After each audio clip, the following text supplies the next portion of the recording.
Situasinya adalah saya seorang guru fisika yang memahami betapa sulitnya anak-anak memahami pelajaran fisika, sehingga mereka mempunyai sudah berunderestimate dengan gurunya, berunderestimate dengan pelajarannya gitu. Kemudian setelah mengikuti BIMTEK, saya kemudian muncul ide untuk bagaimana mengintegrasikan fisika dan AI.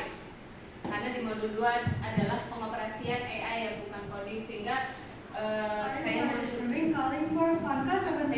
ide untuk mengintegrasikan fisika ke AI ke fisika. Maaf. Nah, kebetulan saya mengajar di kelas 12 dan ada materi yang cukup menarik untuk dibahas dan diselesaikan menggunakan AI. Nah, kemudian setelah ini saya jadi paham bahwa AI itu bukan sekedar alat bantu, tapi jembatan untuk memahami konsep fisika secara visual dan interaktif, sehingga kehadiran guru itu masih bisa dirasakan. Jadi AI nggak bisa menggantikan kita. Kemudian pastinya adalah tujuannya bagaimana mengimplementasikan hasil BIMTEK-nya di dalam pembelajaran fisika, mengintegrasikan AI dalam proses belajar, dan final goal-nya adalah meningkatkan minat, motivasi, dan membantu siswa memahami konsep sulit secara menyenangkan menggunakan menggunakan AI. Kemudian actionnya adalah kita mulai dari pertama menelaah hasil BIMTEK. Saya membaca yang diminta di modul 2 itu seperti apa. Kemudian menelaah, merancang RPP-nya berbasis AI, kemudian melakukan blended learning.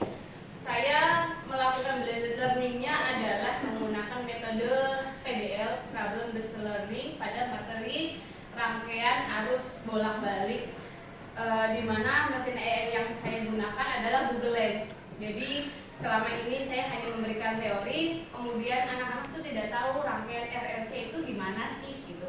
Nah, dengan Google Lens ini anak-anak diberikan pertanyaan bagaimana mengetahui sebuah piranti elektronik itu rangkaian sifatnya apa, atau resistif, ada kapasitoriakah, ada RLC, itu kemudian bagaimana elektronik itu bekerja menggunakan mesin AI tanpa membongkar si piranti itu, sehingga kita menggunakan piranti mesin AI-nya adalah Google Lens. Mereka menyimpan piranti elektronik yang ada di kelas, kemudian dari Google Lens-nya itu apa yang akan mereka cari. Nanti akan muncul beberapa informasi. Nah, mereka juga diminta untuk membandingkan antara mesin AI yang satu dengan AI yang lain, kemudian membandingkan antara from anak satu dengan anak yang lain di kelompok yang sama. File refleksinya adalah kegiatan Google informasi kepada seluruh siswa 9 Thomas dari hasil refleksinya saya menemukan bahwa Google ini sangat membantu guru dalam memberikan pembelajaran yang tidak tersedia atau yang tidak dapat disediakan oleh sekolah. Kayak misalnya saya adalah rangkaian listrik arus bolak-balik, pirantinya nggak ada, labnya nggak lengkap.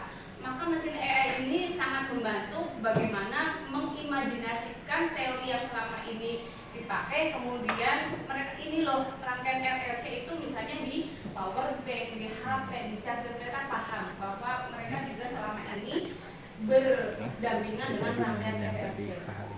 Kemudian di evaluasi saya melihat lagi video yang saya rekam. Ternyata evaluasinya adalah saya terlalu banyak menurut saya, dan kemudian berdiskusi dengan tim observer. Tim observernya adalah saya mengambil dari guru TIK-nya karena supaya nyambung ke mesin AI-nya. Saya pun mengevaluasi diri saya sendiri. Ternyata di dalam pembelajaran itu saya terlalu banyak menyuapi anak.